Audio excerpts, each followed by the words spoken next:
तो दोस्तों, स्वागत है आपका आपके अपने चैनल मिस्ट्री विद तरुण में। क्या हुआ आर्यन का? कहीं सब कुछ बदल तो नहीं गया? चलो जानते हैं आज के वीडियो में। हाँ, मैं तो बताना भूल ही गया, ये कहानी काल्पनिक है, कृपया इसे अन्यथा ना लें। तो चलो शुरू करते हैं। अध्याय 5, बदला हुआ वर्तमान। आर्यन ने जब अपनी आंखें खोलीं तो वह अपने बदले हुए कमरे में था। दीवार पर 1857 के स्वतंत्रता सेनानियों के पोस्टर लगे थे और उसका लैपटॉप गायब था। उसके पिता डॉक्टर सिन्हा अब इतिहास के प्रोफेसर थे जो भारतीय क्रांति पर शोध कर रहे थे। आर्यन ने हड़बड़ाकर पूछा, पापा, टाइम मशीन कहाँ है? पिता ने हैरानी से देखा, किस मशीन की बात कर रहे हो? हम तो इतिहास पढ़ाते हैं। अध्याय 6, डायरी का राज। आर्यन को अपने बैग में एक पुरानी डायरी मिली जिस पर मोहन 1857 लिखा था। उसमें लिखा था, आर्यन, तुम्हारी वजह से कल्पना सिंह बच गईं और झांसी की लड़ाई का रुख मोड़ दिया।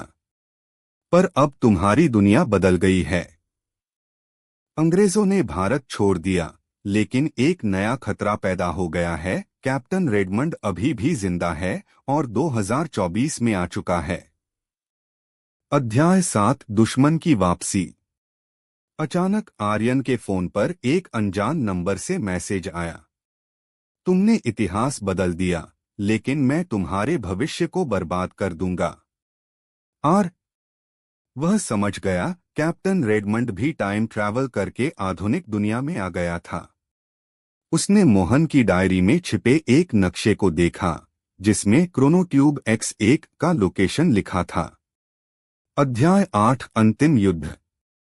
आर्यन ने अपने पिता की प्रयोगशाला की ओल्ड फाइल्स खोजी और पाया कि मशीन को एक गुप्त सरकारी प्रयोगशाला में रखा गया था। वहां पहुंचकर उसने देखा, रेडमंड मशीन को चुराकर 1942 का भारत छोड़ो आंदोलन खत्म करने जा रहा था। तभी आर्यन ने मोहन द्वारा दिया गया अमूल क्रिस्टल फेंका, जिसने मशीन को ओवरलोड कर दिया। रेडमंड समय के बवंडर में फंसकर गायब हो गया और मशीन टूट गई। उपसंहार, नया इतिहास। सब कुछ शांत हुआ। आर्यन ने देखा कि अब उसकी दुनिया सही थी। झांसी की रानी का स्मारक बड़ा था और भारत की तकनीक अधिक उन्नत थी। पिता ने कहा, कभी कभी इतिहास को बचाने के लिए उसे थोड़ा बदलना पड़ता है। आर्यन ने मोहन की डायरी को आग लगा दी और खिड़की से बाहर देखते हुए सोचा, समय की डोर अब सिर्फ एक कहानी है। कहानी का संदेश। एक इतिहास की कीमत छोटे बदलावों के बड़े परिणाम होते हैं। 2, साहस वर्सेस जिम्मेदारी, शक्ति का उपयोग बुद्धिमानी से करो। 3, दुश्मन कभी मरते नहीं, बुराई नए रूप में लौट सकती है। वक्त का खेल है अनोखा। जो बीत गया वही सच्चा है या झूठा।